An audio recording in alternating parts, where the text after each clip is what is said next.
आज आपण कापूस उत्पादन वाढीचं एक फार चांगलं तंत्रज्ञान शेतकऱ्यांनी जे राबवलं आहे त्याची माहिती आपण घेणार आहोत. मी सध्या अकोला जिल्ह्यातील बाळापूर तालुका आणि गावाचं नाव आहे मालवाडा. मालवाडा गावातील श्री दिलीप ठाकरे 2015 पासून एक वेगळ्या पद्धतीनं कापसाची लागवड करतायत आणि त्यांचे प्रति एकरी उत्पादनाचे जर आकडे पाहिले तर आपला त्याच्यावर विश्वास बसणार नाही. त्यामुळेच मी खास पुण्याहून त्यांची शेती पाहण्यासाठी आलेलो आहे. आणि ही वेगळी प्रकारची ही जी कापूस लागवड आहे ती करत असल्यामुळं केंद्र सरकारनं त्यांची ब्रँड अँबॅसिडर म्हणून निवड केली असं म्हटलं तरी वावगं होणार नाही. आणि ते SDS पद्धतीनं म्हणजे सघन कापूस लागवड तंत्रज्ञानाने कापूस लागवड करतात. तर ही सघन लागवड कापूस पद्धत कशी आहे याचीच माहिती आपण या शेतकऱ्याकडून घेणार आहोत. नमस्कार, मी डॉक्टर तुकाराम मोठे, सेवानिवृत्त कृषी सहसंचालक डॉक्टर तुकाराम मोठे या यूट्यूब चॅनलवर मी आपल्या सर्व शेतकऱ्यांचं स्वागत करतो आहे. और जो कॉटन पर हम लोग काम कर रहे हैं वो कॉटन की उपज 20 क्विंटल सीड कॉटन का पर एकड़ कैसे आए, हाई डेंसिटी प्लांटेशन अकोला मॉडल ही अब हो गया। मैंने उसका नाम ही दे दिया अकोला मॉडल। दिलीप ठाकरे इनका नाम है। दिलीप भाऊ, तुमचे जे उत्पादनाचे आकडे आहेत सोशल मीडियावर पाहिल्यानंतर मला सुद्धा खरं वाटत नव्हतं आणि इथं आल्यानंतर मात्र खात्री पटते तुमचं हे जे तंत्रज्ञान आहे त्यातून प्रति एकरी कापसाचं उत्पादन वाढत आहे. तर कोणत्या पद्धतीची ही कापूस लागवड आहे? याला आपण हाय डेन्सिटी प्लांटिंग सघन लागवड पद्धत याला आपण असं म्हणतो. हम्म. म्हणजे याला माननीय वस्त्रमंत्री हम्म. गिरिराज सिंहजी यांनी अकोला मॉडेल या पद्धतीला असं नाव दिलेलं ही आहे. सघन पद्धतीने लागवड म्हणजे अंतर कमी केलेलं आहे, 2 अंतर ओळीतलं कमी, आणि 2 दोन- झाडातलं. दोन झाडात बरोबर. हे 2015 पासून तुम्ही करताय. दरवर्षी तुमच्याकडे ही किती लागवड असते असं पद्धतीने? साधारणतः 50 ते 60 एकरावर दरवर्षी मी लागवड करतो. या पद्धतीने लागवड केल्यानंतरच केंद्रीय कापूस संशोधन संस्था नागपूरची आहे, बरोबर. त्यांनी पण त्याच्यावर वेगवेगळं संशोधन केलं, पण नंतर केलं का हे सगळं?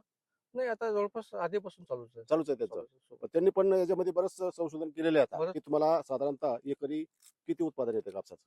मला आतापर्यंत जास्तीत जास्त एकरी 18 क्विंटल कापूस प्रति एकर उत्पन्न आलेलं आहे, जास्तीत जास्त. जास्तीत जास्त. हं. आणि साधारणतः 15 क्विंटलच्या आसपास तर दरवर्षी कापूस येतो. यापूर्वी म्हणजे 2015 पूर्वी पारंपरिक पद्धतीने कापसाची लागवड करत होते, बरोबर. त्यावेळेचं अंतर काय होतं आणि प्रति एकरी उत्पादकता किती होती? आधीचं जे होतं पारंपरिक पद्धतीनं साधारणतः 10 वर्ष आधी जे आपण लागवड करत होतो कपाशीची, हा. तर त्यावेळेस 4 फूट बाय 2 फूट असं माझं अंतर होतं. बर. साधारणतः एकराला 2 पॅकेट बियाणं लागवड करायचं. हं. आणि 5 ते 7 क्विंटल तेव्हा माझं उत्पन्न होतं. ज्या एखाद्या वर्षी जर 7 क्विंटल उत्पन्न झालं हा. तर ते वर्ष आमचं चांगलं सुगीचं वर्ष, चांगलं वर्ष आम्ही त्याला समजत होतो. शेतकरी बंधूंनो, अशा पद्धतीने कापूस लागवड का करायची याचं मी थोडक्यात विवेचन करतो, की आंतरराष्ट्रीय स्तरावर कापसाची उत्पादकता ही लिंटमध्ये म्हणजे या कापसातलं बी काढल्यानंतर ही जी रुई आहे त्याच्यामध्ये मोजलं जातं आणि त्याची सरासरी उत्पादकता आपल्या देशाची ही फक्त 450 किलो एवढीच आहे प्रति हेक्टरी. म्हणजे 2.5 एकरमध्ये फक्त 450 किलो रुई निघते. बाकीच्या देशामध्ये जर गेले, उदाहरणार्थ चायना असेल, अमेरिका असेल, ऑस्ट्रेलिया असेल, ब्राझील असेल, या देशाचं रुईचं उत्पादन जे आहे ते 1400 किलो ते 1700 किलो प्रति हेक्टर एवढं आहे. म्हणजे आपल्यापेक्षा तिप्पट चौपट या कापसाच्या रुईचं उत्पादन त्यांचं आहे. आणि त्यांचं उत्पादन जास्त का आहे तर ते जे कापूस लागवड करतात ते अशा पद्धतीने लागवड करतात, म्हणजे जवळजवळ लागवड करतात. म्हणजे आपल्या इथं मध्ये जरी समजा 3 फूट बाय अर्धा फुटावर जरी कापसाची लागवड केली तर एकरी 29,000 झाडं बसतात. परंतु ते देश असे आहेत की एकरी 33,000 ते 75,000 प्लांट्स पर एकर प्रति एकर एवढ्यापर्यंत घेतात ते. तर आता मला अशा प्रकारची शेती करायची, तर सुरुवातीपासून सांगा मला की शेतकऱ्यांनी काय काय करायला पाहिजे? सुरुवातला सगळ्यात महत्वाचं आहे की जमिनीची निवड. SDPH जे आहे साधारणतः हलकी ते मध्यम जमीनमध्ये आपण त्याची निवड केली पाहिजे. आणि हलक्या ते मध्यम जमीनमध्ये साधारणतः 2 लाईन मधलं अंतर 3 फूट आणि 2 झाडातलं अंतर अर्धा फूट म्हणजे 90 सेंटीमीटर बाय 15 सेंटीमीटर या पद्धतीनं यामध्ये पेरणी केली पाहिजे. आणि ज्या शेतकऱ्याची जमीन भारी आहे अशा शेतकऱ्यांनी 2 लाईन मधलं अंतर 3 फूट आणि 2 झाडामधलं अंतर 1 फूट म्हणजे 90 सेंटीमीटर बाय 30 सेंटीमीटर या पद्धतीनं लागवड यामध्ये करायला पाहिजे. म्हणजे अशा पद्धतीची लागवड करण्यामध्ये जे महत्वाचे मुद्दे जे आहेत नंबर एकचा मुद्दा आहे योग्य वाहनाची निवड. योग्य वाहनाची निवड करावी लागेल. सगळेच वाहन लावता येत नाही त्या नाही. पद्धतीने. नंबर म्हणजे- नंतर नंबर 2चा मुद्दा आहे योग्य अंतराची निवड. म्हणजे आता सांगितलं त्यांनी ते. बरोबर.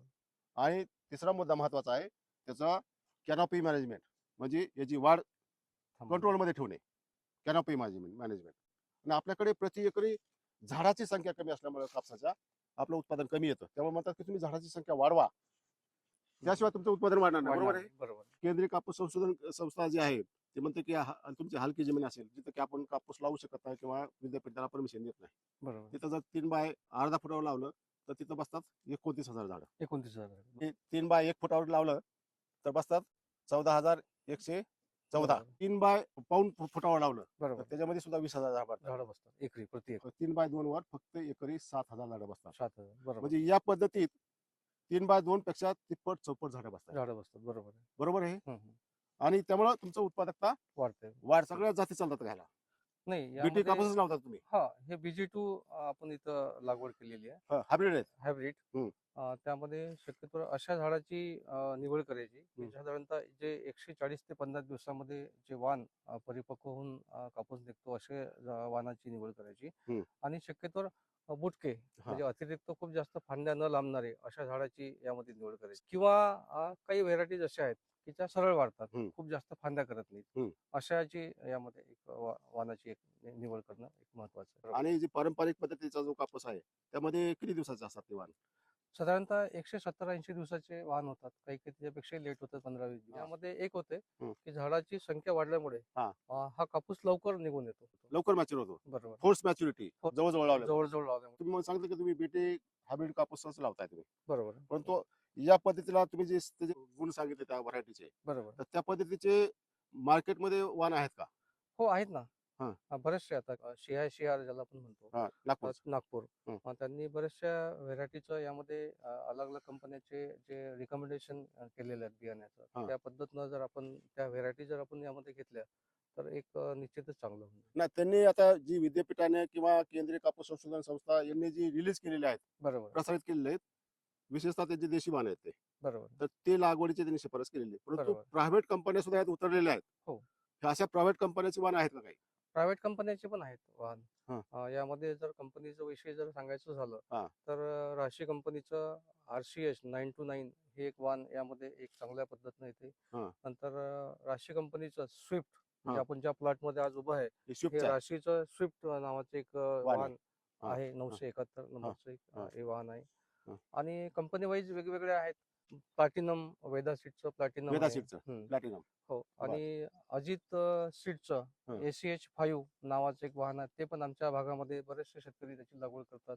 बरं. आणि असे बरेचसे वाहन आहेत की जे बरं. त्यामध्ये आपण हे करतोय. जोडीचं पण एक विजेता वाहन आहे. आता ते अंकुर लागवड सीड्स वाल्याचं करतात. पण आहेत. अंकुर सीडचं पण आहे. कीर्ती वगैरे आहे. तर शेतकरी बंधूंनो, आता कंपन्या सुद्धा अशा संशोधन करतात की जो कापूस लवकरात लवकर मॅच्युअर होईल असे प्रकारचे वाण ते काढतात. साधारणतः 150 दिवसामध्ये तो शेताबाहेर पडला पाहिजे. वाणाची निवड झाली हं. त्यानंतर आता आपल्याला सवय की आपण टोकन पद्धतीने लागवड करत होतो बरोबर. पूर्वी. हम्म. म्हणजे 3 बाय 2, 4 बाय 2, 4 बाय बरोबर. 4, 3 बाय 3 बरोबर. असे बरेच आता त्यामध्ये शेतकरी आपल्या सोयीप्रमाणे लावायचे. बरोबर. तर ते त्यामध्ये ती खुणा करायचे हा हा. आडवा उभा, आणि त्यानंतर ते मजूर त्याला लावायचे. बरोबर. आता इतक्या जवळ लागवड करायची म्हटलं तर कसं शक्य आहे? आम्ही न्यूमॅटिक प्लांटरचा यामध्ये वापर करतो. बरं. न्यूमॅटिक न्यूमॅटिक प्लांटर प्लांटर तर आमच्याकडे नाहीत तेवढे. ज्या शेतकऱ्यांना काही उपलब्ध होत नाहीत न्यूमॅटिक प्लांटर्स, हम्म. संख्या फार कमी आहे. हम्म. साधारणतः 6 लाख रुपयाच्या आसपास त्या न्यूमॅटिक प्लांटरची किंमत येते. हा. पण आता आमच्या काही मूर्तिजापूर मार्केटमध्ये जळमकर इंडस्ट्रीज आहेत, private आहे. त्यांनी जुगाड प्लांटर पण त्यांनी बोलवले. साधारणतः 45-50 हजाराच्या आसपास त्याची एक किंमत येते. बरं. पण न्यूमॅटिक प्लांटर एवढी अॅक्युरेसी येत नाही, पण आपलं काम चालून जाईल, काम आपलं निघून जाईल असं त्यांच्याकडे मशीन अवेलेबल आहेत. आमच्या परिसरामध्ये बरेचसे शेतकरी त्या मशीनद्वारे पण पेरणी करतात आणि चांगलं उत्पन्न घेतात. आमच्याकडे तर न्यूमॅटिक होत नाही. बरोबर. पण आमच्याकडे काय करतात की 3-3 फुटावर एक असं वखर चालवतात बरोबर. आणि प्रत्येक महिलेला एक अर्धा फुटाची काडी करून दिली जाते. बरोबर. प्रत्येक काडीवरती लावते. सर आमच्या इथं पाहिलं की सुरुवातीला तुम्ही जे सांगतात त्या पद्धतीनं शेतकऱ्यांनी आमच्या इथं एक मार्किंग करून, खुणा करून आणि आपलं SDPS करण्याचा प्रयत्न केला. आणि जेव्हा शेतकऱ्याची उत्पादकता वाढते, जेव्हा त्याची क्रय शक्ती वाढते, मग तो न्यूमॅटिक प्लांटर खरेदी करण्याकडे जातो. म्हणजे ह्याचं उत्पादन वाढल्यामुळे उत्पादन वाढल्यामुळे. आपले नेहमीचे पेरणी यंत्र आहेत. बरोबर आहे. आणि हे न्यूमॅटिक प्लांटर बरोबर ते आहे. काय फरक काय आहे? न्यूमॅटिक प्लांटर जे येते त्याची किंमत 6 लाख रुपयाच्या आसपास येते. म्हणजे काय त्याचे फायदे काय त्याचे काय? त्यामध्ये न्यूमॅटिक प्लांटरचं एक विशेष आहे की ते सर्व बी हा. एका डेपवर पडते. एका एका डेप्थवर हा खोलीवर एका खोलीवर पडते. आपण ऍडजस्ट करू त्या. हो, आपण जे ऍडजस्ट करू त्या खोलीवर पडते. बरं, तुम्ही किती आणि करता? साधारणतः आम्ही 2 ते 3 इंच आम्ही त्यातून हे खोल टाकतो. ब- त्यामध्ये एक फायदा असा होतो की न्यूमॅटिक प्लांटरने पेरणी केल्यानंतर हम्म. जेव्हा एखादा पाऊस पडल्यानंतर हम्म. सर्व बियाणं हम्म. 1 किंवा 2 दिवसामध्ये जर्मिनेट होतात, बाहेर निघतात. एकदाच हा, युनिफॉर्म असा प्लॉट दिसतो हा बरोबर आहे. त्यामध्ये. मागं पुढे होत नाही. मागं पुढे होत नाही. हा. पेरणी यंत्राने जेव्हा आपण हे पेरणी करतो हा. तेव्हा काही 5 ते 6 दिवस तो बियाण्याचं जर्मिनेशन होत राहतो. झाडामध्ये अपडाऊन दिसते, छोटं मोठं झाड दिसते. विशेष खोलीवर पडत नाही ते. विशिष्ट खोलीवर पडत नाही. जे वरती पडलं ते लवकर जर्मिनेट होते, जे हा. डीप खोल पडलं ते हा. उशिरा जर्मिनेट होते. म्हणजे थोडंसं अपडाऊन होतं झाडामध्ये. याच्यामुळे एक फायदा होतो की ते सर्व झाडं एकाच टाइमला जन्माला येतात बर आणि उगवतात. उगवतात. आणि बियाण्याची बचत होते का त्यात? नाही, बियाणं जवळपास सारखंच लागतं. बियाण्यामध्ये काही असं बचत होत नाही फार जास्त. पण लोक म्हणतात की या पद्धतीने जवळ लावली तर मग आमचा उत्पादन खर्च वाढेल. किती बियाणं लागते? आता बियाणं पारंपरिक मध्ये आणि एसडीपीएस मध्ये सघन लागवड पद्धतीमध्ये फरक असा पडतो की जी आपली जुनी पद्धत होती, हम्म. प्रति एकर 2 पॉकेट बियाण्याचे लागायचे. हम्म. आता एसडीपीएस मध्ये साधारणतः 5.5 ते 6 पॉकेट बियाण्याचे लागतात. हम्म. प्रति एकर खर्च 4 पॉकेटचा वाढतो. हम्म. पण त्याचे पुढे भरपूर फायदे आहेत. एसडीपीएस मध्ये साधारणतः आपण 29,040 झाडाची लागवड करतो. हम्म. यामध्ये सगळ्यात पहिला फायदा जो आहे किंवा सगळ्यात पहिला शेतकऱ्याला पेरणी झाल्यानंतर पहिलं एकच काम करावं लागतं, गॅप फिलिंगचं, हम्म. ज्याला आपण खाडे भरणं हा म्हणतो. हा हा तर ही झाडाची संख्या खूप जास्त असल्यामुळे हा. साधारणतः थोडस 2-4-5% जर्मिनेशन कमी जास्त जरी झालं हा. तर त्याला गॅप फिलिंग करण्याचं काम पडत नाही, खाडे लावण्याचं काम पडत नाही. दुसरा जो फायदा आहे गुलाबी बोंडअळीचा. गुलाबी बोंडअळीचा प्रादुर्भाव होण्याच्या आधी आपला 100% कापूस निघून येतो. तिसरा फायदा जर आपण विचार केला, नोव्हेंबरच्या शेवटी संपूर्ण कापूस हा निघून येतो. त्यामुळे आपण ज्या शेतकऱ्यांकडे शेततलाव किंवा इतर कुठली पाण्याची सुविधा आहे, बागायत करण्याची सुविधा आहे, ते शेतकरी हरभरा किंवा गहू या पिकाचं नियोजन करू शकतात. पहिल्या वेचणीमध्ये जवळपास 40 ते 50% कापूस निघून येतो. उर्वरित कापूस 2 वेचणीमध्ये निघतो. 3 बाय अर्धा अर्धा फुटावर फुटावर बरोबर 6 पाकिट लागतात. 6 पाकिट, 5.5 ते 6 पाकिट. ते डिपेंड करते बियाण्याचे साईज किती आहे, साईज साईजवर. प्रत्येक व्हरायटीची साईज वेगळी साईज कमी काही जास्त होते. काही बियाण्यामध्ये 5,000 बी बसतात, काही भागात 5,200-300 एका बी पाकिटात. बसतात एका पॉकेटमध्ये. आणि 3 बाय 1 फुटावर बियाण्याचे पॉकेट साधारणतः 3-3.5 पॉकेट. बोलता बोलता मला सांगायचं झालं राहिलं की आपल्याकडे कॅनोपी मॅनेजमेंट आपल्याला म्हणजे ही जी शाकीय वाढ आहे बरोबर ती आहे. कंट्रोल मध्ये ठेवावी लागते. कारण बरोबर आपले हे सगळे हायब्रिड आहेत, बरोबर आहे. संकरित वाहन आहेत. हो हो परंतु जे ऑस्ट्रेलिया, ब्राझील, चायना जे आहेत, अमेरिका आहेत, त्यांच्याकडे हायब्रिड कुणीही वापरत नाही. त्यांच्याकडे बरोबर. सगळे देशी वाहन आहेत आणि हे देशी वाहन असल्यामुळे त्यांची जी वाढ आहे ती थोडी उबट होते, बुटकी होते आणि एकाच वेळेस ती मॅच्युअर होतात, म्हणजे बोंड फुटतात आणि त्यानंतर त्यांना मग त्यामुळं यांत्रिकी पद्धतीने त्याची वेचणी करता येते. आपल्याकडे 2-3 प्लस होतात आणि आपल्याकडे वाढ खूप होते जमिनीच्या प्रकारानुसार. शास्त्रज्ञ सांगतात की एचडीपीएस मध्ये 3 ते 3.5 फुटाच्या वर कापूस गेला नाही पाहिजे. गेला नाही पाहिजे. बरोबर आहे. मग आता एवढं जर करायचं म्हणलं तर काय करावं लागेल? की एक वातावरण पाहून समजा तिथले समजा क्लायमॅटिक पोझिशन पाहून शक्यतोवर पहिली जे स्प्रे हा. होता, पहिला स्प्रे साधारणतः 35-40 दिवसांना आम्ही जेव्हा घेतो हम्म. तेव्हा पहिल्या फवारणीमध्येच हम्म. आम्ही पीजीआर, हा. प्लॅन्ट ग्रोथ रेग्युलेटर आपण त्याला म्हणतो. आता म्हणजे मार्केट वाढ वाढ रोधक. हा. आता मार्केटमध्ये बायर कंपनीचं इग्नेटस नावाचं एक आहे हा. आणि दुसरं घरडा कंपनीचं चमत्कार नावाचं आहे. हो बरोबर. याचा आम्ही स्प्रे करतो. त्याच्यामुळे वाढ तुमची कमी होते. त्यामुळे वाढ आम्ही मर्यादित राहतो, जास्त अतिरिक्त वाढ होत नाही. होत नाही. पण तू ती मारायचा काय कालावधी असेल ना? हो, साधारणतः 40-45 दिवसाच्या आसपास, 40 दिवसाच्या आसपास जेव्हा फ्लावरिंगला सुरुवात होते, हा. पातीला सुरुवात होते, हम्म. त्यावेळेस एक त्याचा फवारणी घ्यायला पाहिजे. काय प्रमाण काय?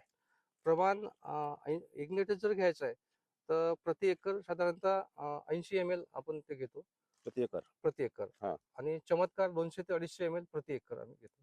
आणि पाणी किती लागतं? फवारणीला का हा, 200. 200 लिटर पाणी एका एकरामध्ये स्प्रेइंगला लागतो. बर. आणि एक विशेष आहे यामध्ये, एसडीपीएस मध्ये जेव्हाही किंवा आपण कीटकनाशक किंवा पीजीआर ची जेव्हा आपण फवारणी करतो तेव्हा साधारणतः हँडपंपचा वापर केल्यापेक्षा बूम स्प्रेअर जे निघालेले हा, आहेत हा. शक्तिमान कंपनीचे, हम्म. त्याने जर स्प्रे केला किंवा ट्रॅक्टर चलित काही फवारणी यंत्र निघालेले आहेत, त्याने जर स्प्रे केला तर प्रति एकर साधारणतः 150 ते 200 लिटर पाणी शेतामध्ये जाईल आणि त्याचे चांगले रिझल्ट भेटतील. केंद्रीय कापूस संशोधन संस्था नागपूरची आहे. त्यांनी जी ही वाढ रोधक जे आहेत तुम्ही सांगितलेले, त्यांनी 2 ते 3 वेळेस सांगितलेले आहे. 2 वेळेस आम्ही कंपल्सरी करतो. हां. आणि एखाद्या वेळेस जर पाऊस खूप जास्त असला, अतिरिक्त जेव्हा असं ओलावा वाटतंय, असतो, हां, ओलावा. ओलावा असतो. अतिरिक्त जेव्हा हं. वाढ व्हायला सुरुवात होते, हां. तेव्हा एखाद्या वेळेस आम्ही तिसरं पण स्प्रे त्याचा आम्ही घेतो. बरं. आमच्याकडे जी पद्धत आहे, कृषी विज्ञान केंद्र खरपुडी जिल्हा जालना इथं बरोबर. फार चांगलं काम आहे. तर तिथले जे मेटकरी म्हणून शास्त्रज्ञ आहेत, बरोबर. ते अनेक शेतकऱ्याकडे ही प्रयोग करतायत. तर 40 ते 45 दिवसांनी ते 10 लिटर पाण्यामध्ये 10 ml चमत्कार मारतात. त्यानंतर 20 दिवसांनी म्हणजे 55 ते 60 दिवसांनी 65 दिवसांनी 10 लिटर पाण्यामध्ये 12 ml टाकतात. आणि आपली जर समजा खूपच भारी जमीन असेल, जमिनीमध्ये ओलावा जास्त असेल, तर या PGRच्या 2 फवारण्या करूनही वाढ कंट्रोलमध्ये येत नाही.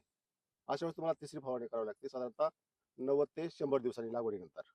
आणि त्याचं जे PGRचं प्रमाण आहे चमत्कारचं, ते 12 ml प्रति 10 लिटर पाण्यामध्ये. काही शेतकरी काय करतात, की तिसरी फवारणी टाळतात आणि त्याचा शेंडा मारतात. साधारणतः 3 फूट उंची झाली की बरोबर. त्याचा शेंडा मारतात. तुम्ही केलंय का असं? हो, आपण पण शेंडा त्याचा कट दाखव. केलेला आहे. एवढ्या क्षेत्रावर हो, पूर्ण क्षेत्र. 50-55 एकरवर करणं हो, म्हणजे फारच. पूर्ण. हो. ते सगळे शेंडे मारलेले तुम्ही. हो. काय यावर्षी पाऊस खूप जास्त झाला. हो. जास्त पाऊस झाल्यामुळे अतिरिक्त वाढ जास्त होण्याचे चान्सेस होते. त्यामुळे आम्ही शेंडे कट करून घेतले. म्हणजे आता तुमची कुठलीही 3-3.5 फुटाच्या वर कापूस नाही. नाहीये साधारणतः हा आपण जे उभा आहे ना, हां. इथली हायेस्ट हाईट आहे. बापरे! त्याच्यापेक्षा सर्व कमीच आहे सर्व. म्हणजे छातीला सुद्धा लागत नाही. नाही लागत, बरोबर आहे. म्हणजे 3 फुटाचं आहे जवळपास. 3 फूट, 3 ते हार्डली 3.5 फूट. 3.5 फूट. आता एवढी झाड आहेत म्हणल्यानंतर याला खताचं नियोजन पण वेगळं असेल का? असं आहे काय? नाही, आता खताचं नियोजन जसं आपण साधारणतः पारंपरिक पद्धतीनं करतो, हां. साधारणतः त्या टाईपचंच आहे. आता पेरणीसोबत मी साधारणतः 75 किलो 10-26-26 प्रति एकर देतो. पेरणी झाल्यानंतर हं. साधारणतः 25-30 दिवसांनी हं. पुन्हा 50 किलो 10-26-26 प्रति एकर देतो आणि सोबत त्याला युरिया साधारणतः 20 किलो प्रति एकर त्यामध्येच आपण देतो. बरं. नंतर तिसरा जो डोस आहे, हां. साधारणतः युरियाची प्रति एकर 1 बॅग आम्ही देतो. हां. आणि सोबत काही मिक्स मायक्रोन्यूट्रिएंट वगैरे आहेत जमीनमध्ये टाकायचे, ते पण साधारणतः आम्ही एकरामध्ये 10 ते 15 किलो देतो. ते केंद्रीय कापूस संशोधन संस्था आहे. त्यांनी एक शेड्यूल केलेलं आहे तयार खताचं. बरोबर आहे. ते पण मी तुम्हाला स्क्रीनवर टाकतो. आपल्याकडे जे उपलब्ध खतं आहेत, कोणत्या ग्रेडची इथं मिळतात, तिथं मिळत नाही. त्याप्रमाणे बरोबर. तुम्हाला त्यांनी पर्याय पण दिलेले आहेत. बरोबर. साधारण लागवडीच्या वेळेस एक खत टाकायचंय. दुसरा डोस आहे, तो 40 ते 45 दिवसांनी एक खत टाकायचा आहे. आणि तिसरा म्हणजे जो डोस आहे, तो साधारणतः 70 ते 75 दिवसांनी टाकायचा आहे. फक्त त्यात युरिया आहे तो. असे 3 टप्प्यामध्ये आपल्याला खतं टाकायचे ते. ज्यावेळेस आपल्याकडे बोंड चांगली पोसायला लागतात, त्यावेळेस तुम्हाला मल्टी मायक्रोन्यूट्रिएंटचा एक फवारणी करावी लागते. त्याचं पण तुम्हाला प्रमाण दिलेलं आहे वरच्या स्क्रीनमध्ये. आणि दुसरं जे आहे 13-0-45 हे पण खत तुम्हाला फवारता येतं. म्हणजे बोंड तुमची चांगली पक्व होतात. मी ज्यावेळेस तुमच्या गावातून येत होतो, तर तुमच्या गावामध्ये सर्वच शेतकरी जवळपास याच पद्धतीने लागवड करतात. लागवड करतो. ते पूर्वी करत नव्हते. तुमचं पाहून करतात. बरोबर आहे का हे? बरोबर आहे. तुमचं पाहून शेतकरी करतात. किती क्षेत्र असेल बरं? साधारणतः अकोला जिल्ह्याचा जर विचार केला, तर इथं आमचा हा जो खारपान पट्टा आहे. ही खारपान पट्टा आहे. हो. काय वैशिष्ट्य आहे खारपान पट्ट्याचं? या खारपान पट्ट्याचं एक वैशिष्ट्य असं आहे, की इथं खाली जमीनमध्ये जर विचार केला तर विहीर किंवा बोरवेल जर केलं तर म्हणजे क्षार असलेलं पाणी असतं, खारं खारं पाणी पाणी. असतं. हो. तर त्यामुळे इथं बागायत होऊ शकत नाही आणि हा जो मान्सूनचा पाऊस पडतो, त्या पावसावरच आमची एक शेती होते. फक्त मान्सूनवर. मान्सूनवर. Irrigation, no irrigation. No irrigation, zero irrigation म्हटलं तरी चालेल. मग रबी होते का? रब्बीमध्ये आता बरेचसे आता या पद्धतीमध्ये लागवड करून साधारणतः नोव्हेंबरच्या शेवटपर्यंत कापूस निघतो हा. आणि डिसेंबरच्या पहिल्या आठवड्यामध्ये ज्यांच्याकडे शेत तलाव आहेत शेतामध्ये अशा शेततळे. शेततळ्यामध्ये शेततळ्यामधून एखाद्या किंवा 2 पाण्याची जर व्यवस्था झाली तर बरेचसे शेतकरी इथं हरभरा हे पीक घेतात. एक बरं महत्वाचा मुद्दा त्यांनी सांगितला. आपला जो कापूस आहे साधारणतः 150 दिवसामध्ये शेताच्या बाहेर पडला पाहिजे, साधारणतः ऑक्टोबर एंडला किंवा नोव्हेंबरमध्ये. नंतर गुलाबी बोंडाळी सुरू होते. त्याच्या आधी आपला निघाला पाहिजे. साधारणतः 2 ते 3 वेचण्यामध्ये आपला कापूस बाहेर पडला पाहिजे. आणि त्यात तो उपटून तुम्ही तुमच्याकडे जर पाणी असेल तर तुम्ही रबीचा गहू हरभरा घेऊ शकता. म्हणजे दुबार पीक पद्धतीचा अवलंब तुम्ही इथं करू शकता. आता तुमचं क्षेत्र खूप मोठं आहे. बरोबर. पण दरवर्षी तुमचं 50 ते 60 एकरच्या दरम्यान तुमच्या दरवर्षी SDPS चा कापूस लागवड असतो. बरोबर. तुमचं बघून शेतकरी पण करतायत. याची उत्पादकता कशी आहे तुमची, त्याचं गणित एकदा सांगा. आणि जे कमी होल्डिंग वाले शेतकरी आहेत बरोबर त्यांचे उत्पादकतेचं गणित काय ते सांगा. माझं 50 ते 60 एकर दरवर्षी असते. तर मी जे उत्पन्न काढतो तर एरिया वाईज की असं किंवा शेतावाईज की असं आपण मोजून घेत नाही. बरं. पण तो एकूण क्षेत्र आणि झालेला कापूस हा. साधारणतः 15-18 क्विंटल पर्यंत मला होतं. हं. पण माझ्या परिसरातले काही असे बरेचसे शेतकरी आहे की त्याचं 2-4-5 एकर क्षेत्र असते. खूप जास्त मेहनत करतात. हं. अशा शेतकऱ्यांना 20 क्विंटल पर्यंत पण इथं उत्पन्न 20-21 क्विंटल पर्यंत उत्पन्न इथं आलेले शेतकरी आपल्याला आहेत.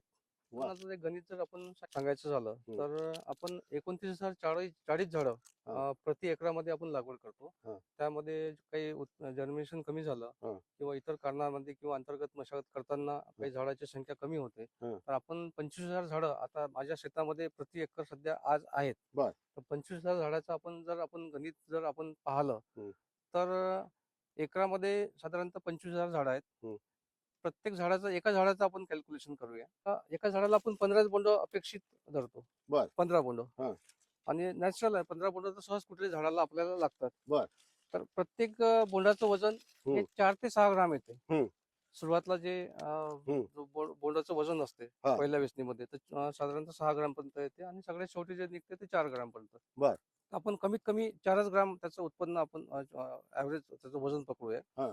तर 15 बोंड एका झाडाला हा. आणि प्रत्येक बोंडाचं वजन साधारणतः 4 ग्राम. हं. तर साधारणतः 60 ग्राम कापूस एक झाड देते.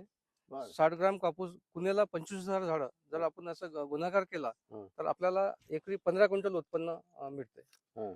या पद्धतीमध्ये. दिलीप भाऊ ठाकरेचे हे गाव आले इथं शेतकरीच आहेत. तुमचं नाव गाव मोबाईल नंबर सांगा बरं. प्रकाश दिगंबर पारसकर. मोबाईल नंबर काय? 87-88-92-46-46. बरं, आता हे दिलीप भाऊ ठाकरे जे आहेत अनेक वर्षापासून ही सघन पद्धतीने लागवड करतात. तिथं एक कंपनीने कार्यक्रम आयोजित केला होता, त्यात तुम्ही पण आले होते हो आणि त्यावेळेस दिलीप भाऊनी जे उत्पन्नाचे आकडे सांगितले कापसाचे हो. ते तुम्हाला पटले नव्हते. म्हणजे मग एवढं उत्पन्न येत असतं काही करी. नाही, मी पराठी पाहिल्यावर मग आज थोडाफार विश्वास आला होता, पण मग ते वाटलं की इथपर्यंत नाही जायला पाहिजे, ते मग शंका होती. शंका होती. तिथला कार्यक्रम झाल्यानंतर तुम्ही या पद्धतीने कापूस लावला हा हा लावला. तर किती आले एकरी उत्पादन? त्या पहिल्या वर्षी 18 क्विंटल आली. 18 क्विंटल एवढं?